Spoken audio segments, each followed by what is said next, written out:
Հարգելի գործընկերներ, ընդդիմությունն էլ միացավ մեր աշխատանքներին, պարոն Մանուկյան, խնդրեմ համեցեք։ Օրակարգը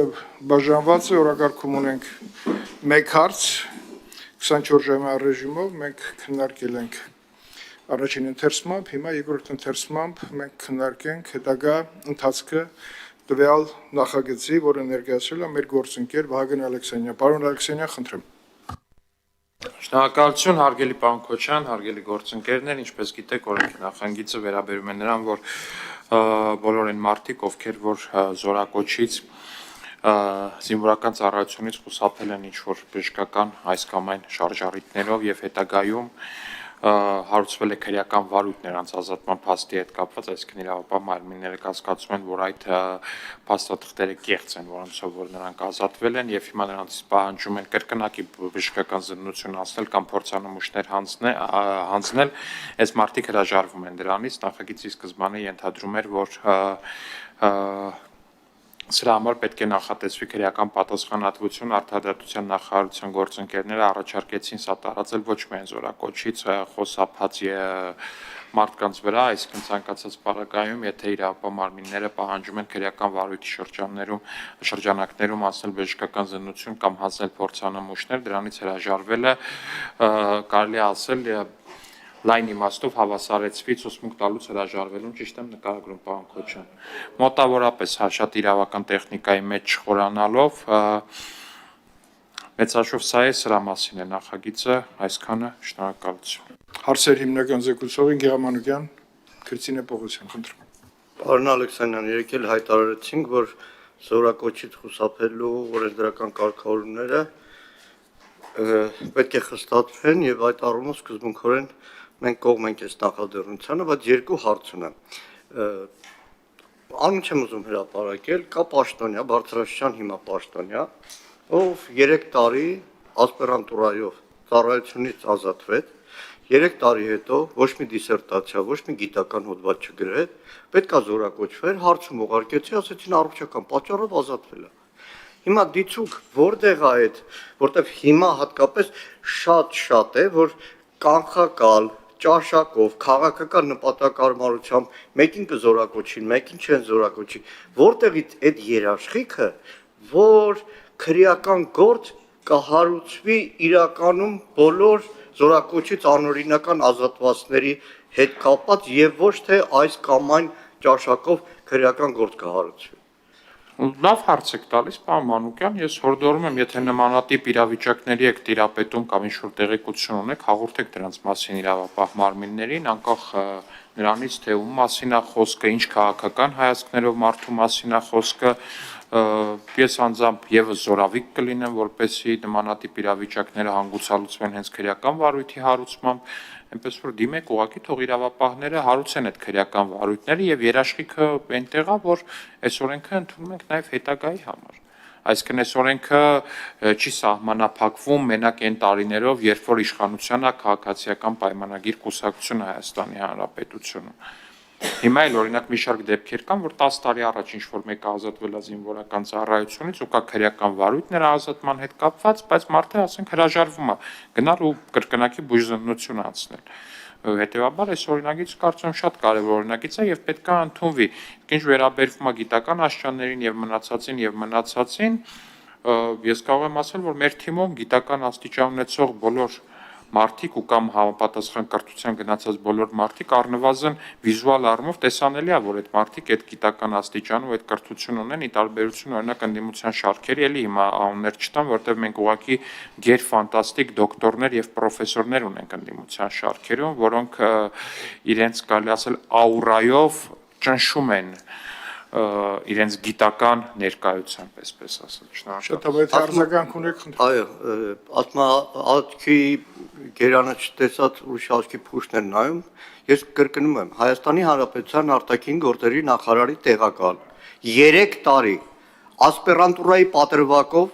ազատվել է ծառայությունից։ 3 տարի որևէ հոդված չի գրել։ 3 տարի որևէ բան չի արել, վերջում երբ որ ժամկետը լրացել է, ազատվել է, դրա մասին է խոսքը։ Եվ երկրորդը, աչքս տեսածից է վախենում։ Այդ կողմնակալ վերաբերմունքը, հիմա ասում եք, ես չգիտեմ ինքը իրականում առողջական պատճառով է ազատվել, թե այլ պատճառով ձևակերպել են առողջական։ Հիմա բոլոր առողջական պատճառով ազատվածների խոչեք բոլորի համար հարուցի քրեական գործ։ Եվ երկրորդը, ուղղակի առիթից օգտվելով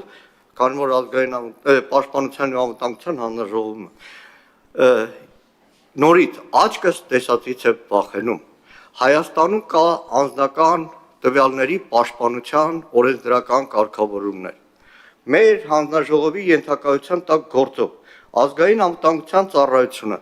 18 օր առաջ հարցում եմ ուղարկել, զլանումը պատասխանել։ Երեք է պատասխանումը, որ ինքը սահմանապահ զորքերի հսկիչ անցակետի տեսախցիկի վիդեոն ճաշակով անձնական տվյալը կարող է հրապարակել։ Հիմա նույն ձևի ես չունեմ այդ ապահովագրությունը այսօր մեր երկրում, որ պայմանական անմեղության կանխավարկը չխախտելու, որ Պապիկյան Սուրենը կարող է որոշի, որ X մարդուն, որը բանակից ազատվել է առողջական պատճառով, չբռնի հրապարակի իր առողջական տվյալները, որը անձնական տվյալ է, որը գաղտնիություն է պարունակում։ Շնորհակալ եմ։ Դուք եք արձագանքում։ Իհարկե, ես պետք է արձագանքեմ։ Շնորհակալություն հարցի համար, պարոն Մանուկյան, ես կարծում ձեր խոսքի սկզբում դուք շատ իդեալական նկարագրեցիք այն իրավիճակը, որում հիմա գտնվում է անդիմությունը, դուք մասնավորապես ասացիք սեփական աչքի գերանը չտեսած ուրիշի աչքի փուշտն են տեսնում, եւ հետեւաբար ես կարծում եմ, որ օրինակ գիտությունների այնպիսի դոկտոր, ինչպիսին հարգարժան պարոն Տարոն Մարգարյանն է ունեցող ընդդիմադիր ուժերը որևէ մեկի գիտական աստիճանը չկասկածեք, քանի օրենսդրությամբ շարունակում է կրել գիտական Պարոն Մանուկյան, դուք հիմա կասկածի տակ եք դնում իսկ մեր շատերից ճանաչած ամենաբանիմաց եւ առհասարակ ամենաինտելեկտուալ գործիչներից մեկին Վահան Կոստանյանի ասպիրանտուրայում սովորելու մասին հարցը, ես ասում եմ, որ լրիվ տրամաբանական է, որ այդ մարդը սովորել է ասպիրանտուրայում, ու երբ որ նայում ես այդ մարդուն, ակնհայտ է, որ այդ մարդը սովորել է ասպիրանտուրայում, ինչը նորից եմ ասում, էլի անուններ չտամ, այդքան էլ տեսանելի չի մի շատ ընդդիմադիր գործիչների պարագայում։ Վեճը մի պահ դադարեցնենք, որովհետև շատ հնարավոր է պարոն Կոստանյանը ոչ թե ազատվել է կրթության, ասպիրանտուրայից հետո գիտական թեզ չպաշտպանել, կարող է նաև առողջականով։ Դրա համար այդպես մենք հիմա տեսեք անձնական տվյալների տիրույթ ենք մտնում, երբ որ դա անթույլատրելի է, կհասկանանք տվյալ դեպքերում, եթե կասկած կա, կարելի է դիմել իրավապահ համակարգին, նրանք ուսումնասիրեն եւ իրենց որոշումը կայացնեն։ Քրիստինա Պողոսյան, խնդրում։ Պարոն Մանուկյան, Վահան Կոստանյանը իդեպ ուզում եմ հիշեցնել, որ օգտվելով Հայաստանի Հանրապետության օրենքից Սերժ Սարգսյանի օրոք ստացել է տարկետում սովորման։ Եթե խնդիր ունեք, կարող եք Սերժ Սարգսյանի օրոք։ Տիկին Պողոսյան այդ հարցը փակվեց։ Երկրորդը Պարոն Կոստանյանին հանգիստ Կոստանյանը իմ ընկերն է եւ մարդու առողջական խնդիրների վրա չարախնդալը լավ բան չի։ Կարման դաժան բան է, մի արեք։ Դե տեղյակ չեք, ես էլ ձեզ ասում եմ։ Չէ, ունեք, դուք այսօր ամբողջ հանրապետությունով մարդու անուն ազգանունը տալիս եք եւ նման կասկածներ ունեք, դիմեք իրավապահ մարմիններին։ Դրա համար ես ասեմ, չունեմ կասկածներ, Շատ լավ։ Մենք իրար հասկացանք, Տիկին Պողոսյան, խնդրում։ Պարոն Ալեքսանյան, ինձ հետաքրքիր էր տարիքային սահմանափակում կա օրենքի հետ կապված, միջև որ տարիքը կարող է դա ստուգվել, արդյոք արտադրության գործընկերներն ինչ են ասում, խնդիր չկա, վատթարացնող նորմի մենք այդ առումով խնդիր չենք ունենա եւ օրինակ կան դեպքեր, երբ որ հիվանդությունները գնում են դեպի բարելավման եւ կարող են օրինակ 10-15 տարի հետո ունենալ բարելաված ֆոն, արդյոք դա խնդիր չի առաջացնի իրոք ազնիվ առողջական խնդիրներով առաջացած ազատված մարդկանց, որոնց 27 տարին օրինակ լրացել է, բայց առողջական խնդիրը արդեն վերացել է կամ լավացման է գնացել, այսպիսի հարցերին եթե Շնորհակալություն Պողոսյան կարևոր հարցերի համար, բնականաբար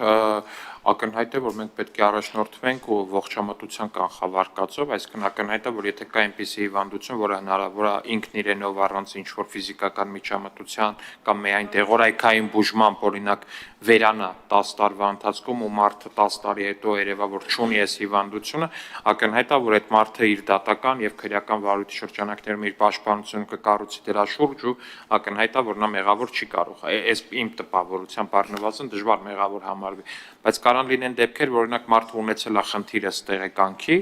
որը կարող էր լուծվել ենթադրաբար օրինակ միայն վիրահատական ճանապարհով, բայց խնդիրը չկա հիմա փաստացի, բայց նաև չկան վիրահատության հետքերը, որոնք պիտի տեսանելի լինեին, լրիվ տրամաբանական է, որ այս պարագայում էլ արդեն այլ իրավիճակի հետ գործ կունենանք, այսինքն պետք է առաջնորդվել ողջամտության կանխավարկածով միանշանակ ու այս պարագայում կարծում եմ խնդիրներ չենք ունենա։ Տարիքային սահմանափակում չէ ընդհանրապես, որտեղ նաև նորից ասացի կառավարությունն առաջարկում պատասխանատվություն է դա։ Միգուցե դա էլ վերանայենք։ Հա, չէ, դե գիտեք ոնց է, դա ինչ որ այդքան մեծ գումարի մասին չի խոսքը գնում, այս հրադրության, որ այդ մարդիկ իսկն այդ հարցն պետք է վերանայվի իմ կարծիքով, այսինքն հիմա եթե հնարավոր է դա չլինի, որ ընտրությունն էլ չկարողանան այդ մարդիկ անեն, դա ամենաճիշտ տարբերակն է, եւ երկրորդն էլ ես չեմ ուզում որ Հայաստանի Հանրապետությունում հոգեկանների թիվը ավելանա, ու այդ հոդվածն էլ է պետք անել։ Դա ես ամբողջությամբ կիսում եմ ձեր հետ, որովհետեւ այդ մասով հեսա կտնեք ինչքան երիտասարդ դետաղաներ հոգեկան առողջական խնդիրներով ազատվելու են բանակից։ Մի բան էլ ասեմ, այդ հոգեկանը մի քիչ շատ նուրբ մաս է։ Ես չգիտեմ, հայ ընտանիքում ծնողը կուզի, որ երեխան հոգեկան հիվանդի տուղտ ունենա։ Խաղաղության պայմաններում, պարոն Խաչատրյան։ Elə պատերազմի բանը դրանք մի կողմ կան։ Խնդրեմ։ Հիմա տեսեք, կառավարությունը բանակին կարգավորող մասը հանել է եւ ասում է, այսի վերաբերում է բոլոր քրեական գործերով, բոլոր փորձակնությունից հրաժարվածների մասով։ Մենք բանակի համար ենք սա բերել իրականում, բայց կառավարությունը այլ առաջարկություն արել։ Դրա համար այս պայմաններում կառավարությունը, որ նշանակում ասում է առավելագույնը 20-պատիկի չափով էլ թող պատիժը լինի, ինչ որտեղ հասկանալի է, որտեղ մի հատ գողության գործով կարող է հրաժարվի, բռնեն 20-պատիկի։ Չի շրջանառվել, հանրային կարծիք մենք չունենք։ Չի շրջանառվել, սա կառավարությունը դիրքորոշումը ներկայացրել միայն կառավարության համապատասխան մասնագիտական ստորաբաժանումների մասնագիտական կարծիքները հաշվի առնելով նաև, որը կուզեմ կարևորը շատ, մարդու իրավունքի եվրոպական դատարան, մարդու իրավունքների եվրոպական դատարանի եւ Վենետիկի հանձնաժողովի նախորդիվ ներկայացած դիրքորոշումներով, որովհետեւ չպետք է մոռանանք, որ այս գործերը գնալու են մարդու իրավունքների եվրոպական դատարան։ Եվ եթե մենք գիտենք մարդու իրավունքների եվրոպական դատարանի դիրքորոշումը այս հարցերի հետ կապված, մենք ինչի հող նախապատրաստենք, որ մարդկանց քրեական պատասխանատվության ենթարկենք, հետո գնա մի քանի տարի հետո մի հետո խախտում արձանագրի եւ հղում կատարի իր նախորդ որոշումներին, որը մենք տեղյակ ենք, հղում կատարի Վենետիկի հանձնաժողովի խորհրդատվական կարծիքին, որին մասին մենք տեղյակ ենք եւ մեր նախորդ ներկայացած նախագծի հետ կապված է հենց Վենետիկի հանձնաժողովը այդ դիրքորոշումը հայտնել ոչ թե ինչ որ այլ երկրի եւ Հայաստանի Հանրապետության նկատմամբ սանկցիաներ կիրառի եւ պարտավորեցնի ուրեմն այդ հետևանքների հետ։ Մեր դիրքորոշումը մենք ոչ թե ուզում ենք, որ ինչ որ մեկը ապօրինի եղանակով սողանցքները օգտագործելով ազատվի քրեական պատասխանատվությունից, մենք ուզում ենք, որ մեր քրեական օրենսդրությունը եւ առհասարակ մեր օրենսդրությունը համաչափ լինի եւ համահունչ լինի եվրոպական ստանդարտներին։ Մա տեսեք, մենք ունենք հոդված ցուցմունք տալուց հրաժարվելու համար քրեական պատասխանատվություն է ասնում եւ դա վերաբերում է վկային տուժողին մեղադրյալին չի վերաբերում մեղադրյալը բոլոր դեպքերում կարող է ցուցմունք տալուց հրաժարվել բայց նաեւ մարդու իրավունքների եվրոպական դատարանի եւ Վենետիկի հանձնաժողովի կարծիքը հաշվի առնելով մենք գտնում ենք որ մեր եվրոպական գործընկերներն են համաձայն որ նմուշներ տալը փորձաքննության ենթարկվելը ավելի ցածր շեմ երաշխիքներ պետք է լինեն մեղադրյալի համար, քանի որ այն հանգամանքները, ինչ որ ակնկալվում է դրանցով ստանալ, արդեն իսկ օբյեկտիվորեն գոյություն ունեն բնության մեջ, պետքա դա ստանալ, այսինքն դա ցուցմունք չի, որ ինքը պետքա նոր բան օբյեկտիվ իրականության մեջ նոր ապացույց ներկայացնի, այդ ապացույցները կան, բայց այդ ապացույցները պետք է ստացվեն այդ անձի միջամտությամբ կամ համաձայնությամբ դրա համար թույլ է տալիս, որպիսի նվազագույն հարկադրանք գործադրելով այդ ապացույցները ձեռք բերվեն բոլոր այն դեպքերում, երբ որ հնարավոր է ապացույցը ձեռք բերել նվազագույն ֆիզիկական հարկադրանքի միջոցով։ Եվ մեր դիրքորոշումը հենց խարսխված է այդ սկզբունքների վրա։ Մենք ինչ ենք ասում ենք հարգելի վարույթ իրականացնող մարմին, եթե անձը հրաժարվում է նմուշ հանձնել կամ փորձաքննության ենթարկվել, ուրեմն դու նվազագույն ֆիզիկական հարկադրանքով փորձի դա ստանալ։ Եթե չի ստացվում, կամ անհնար է այնպիսի նմուշ է կամ փորձաքննություն, օրինակ ստորագրությունը հնարավոր չի հարկադրել, որ անձը ստորագրի, կամ ինչ որ բան գրի ձեռագիրը նույնականացնելու համար, կամ այլ դեպքեր նույնպես կան։ Անհնարինության դեպքում նոր գործ ունենանք ավելի խիստ պետական ներգործության միջոցի հետ, որը քրեական պատասխանատվություն է, եւ սա մեր կարծիքով համահունչ կլինի նաև եվրոպական մեր գործընկերների դիրքորոշումների հետ։ Այս նախագիծը ոչ շրջանառվելը, ոչ հանրային կարծիք ունենք, ոչ Վենետիկի հանձնաժողովի կարծիք ունենք։ Մենք էլ կառավարությունն էլ երբ որ վերապահումներով դրական եզրակացություն է տվել, փորձել է հնարավորինս զսպի այն ռիսկերը, որը որ առկա են այս նախագծում հետագայում մարդու իրավունքների եվրոպական դատարանում խախտումներ արձանագրելու տեսանկյունից։ Հիմա մենք սանկցիաների հետ կապված, մենք ունենք ցուցմունք տալուց հրաժարվելու հոդված, 503-րդ հոդվածը, որտեղ ծանր առանձնապես ծանր հանցագործության առնչությամբ ցուցմունք տալուց հրաժարվելը այն անձի կողմից, ով որ պարտավոր է ցուցմունք տալ, ոչ թե մեղադրյալը, վկա դուժող, համարվում է հանցագործություն եւ պատժվում է այն նույն տուգանքով, այն նույն ներողություն սանկցիայով, ինչ որ մենք առաջարկում ենք սրա համար, այսինքն քրեական օրենսդրություն, երբ որ մենք առանձին ինչ որ հանցագործություններ կամ հակաիրավական արարքներ ենք դիտարկում, նաև էմոցիոնալ ֆոնը հաշվի առնելով, մենք որոշ սանկցիաներ կարող ասենք սա շատ քիչ է, սա շատ բարձր է, բայց այդ սանկցիաները քրեական օրենսգրքով մի քանի 100 հանցագործություն է նախատեսած։ Եվ այս պատժի համակարգը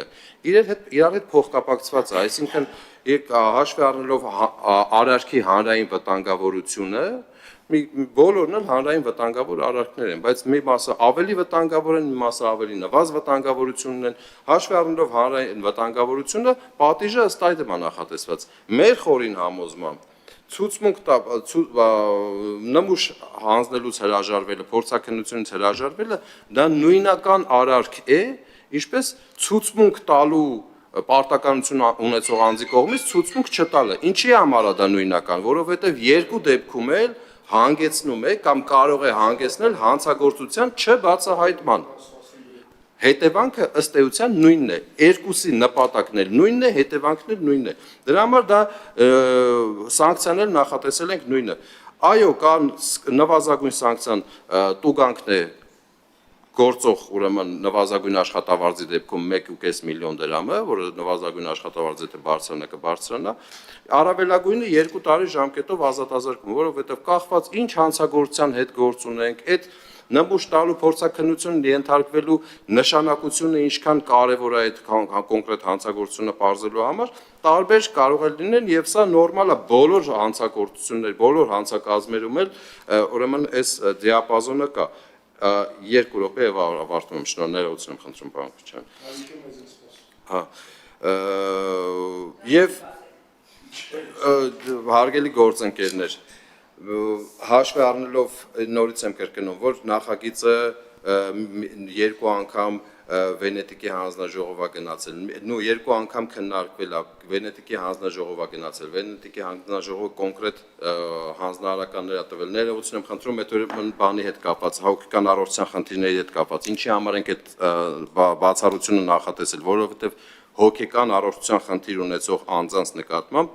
կարող են կիրառվել լրացուցիչ ուրեմն հարկադրանքի միջոցներ, օրինակ փորձաքննություն կատարելու համար բժշկական հաստատություն տեղավորել, այսինքն եթե անձը հոգեկան առողջության խնդիր ունի, դա հիմք է իր նկատմամբ այս հարկադրանքի միջոցը կիրառել, տեղավորել իրան ուրեմն համապատասխան հաստատությունում փորձաքննություն կատարելու համար, եթե այդ փորձաքննությունը չի հաստատի, որ այս անձը հոգեկան առողջության խնդիր ունի, ինչի հիմքով որ ազատվել է, ինքը սրանով պատասխանատվության չի ենթարկվի, ինքը կենթարկվի քրեական պատասխանատվության միանգամից ազատվելու համար։ Եթե այլ հանցակազմի համար կարևոր լինի, այլ հանցակազմի համար, պարտադիր չի, որ համ սրանով, համ նրանով, որովհետև մենք ունենք լրացուցիչ գործիք, դրա համար սա բացառություն ենք նախատեսել։ Արգելի գործընկերներ, ես հասկանում եմ, կառավարությունը հասկանում է այս նախագծի կարևորությունը, բայց խնդրում եմ, որ դուք էլ ընդունեք այն մտավախությունները, ինչ որ կառավարությունը ունի սրա հետագայի հետ կապված, որպեսզի ավելի վատ հետևանքների հետ մենք գործ չունենանք։ Պարոն Քոչարյան, հաշվի առնելով հարցի եւ կարևորությունը եւ ժամանակային մեր սահմանափակումը, ես անձամբ իմ ելույթը հանում եմ եւ հիմա ձայնը տալիս եմ եզրափակիչ ելույթների համար պարոն Խաչատրյան, դուք լսեցիք կառավարության տեսակետը եւ պարոն Ալեքսանյանը մեզ կողմնորոշի ոնց են քվերքում։ Արկելի գործընկերներ, ես խնդրում եմ քվեարկության դնել լրամշակված կառավարության առաջարկները ընդունված տարբերակով, պարոն Խաչատրյան, ձեր մտահոգությունները եւս շատ տեղին էին, բայց ես կարծում եմ, որ եկեք այսպես անենք, հիմա այս օրենքը ընդունենք, 6 ամիս հետո օրինակ հետ գնանք, եկեք օրինակ հունվարին հետ գնանք, իրավապահ մարմինների հետ խորհրդակցենք, տեսնենք ոնց է աշխատել օրենքը։ Եթե տեսնենք բացեր կա, ոչ սահմանադրական օրենքա, ոչ էլ ինչ-որ մի խնդիր կա առհասարակ, կվերադառնանք եւ Իմաստուն առաջարկ, հարգելի գործընկերներ, քվեարկության եմ դնում պատգամավոր Վահագ Ալեքսանյանի օրենսդրական նախաձեռնությունը կառավարության լրամշակած տարբերակով հանդերձ, ովքեր են կողմ, դեմ, ձեռնպատ չկա, օրակարգը սպառվեց, գնացինք դալիճ։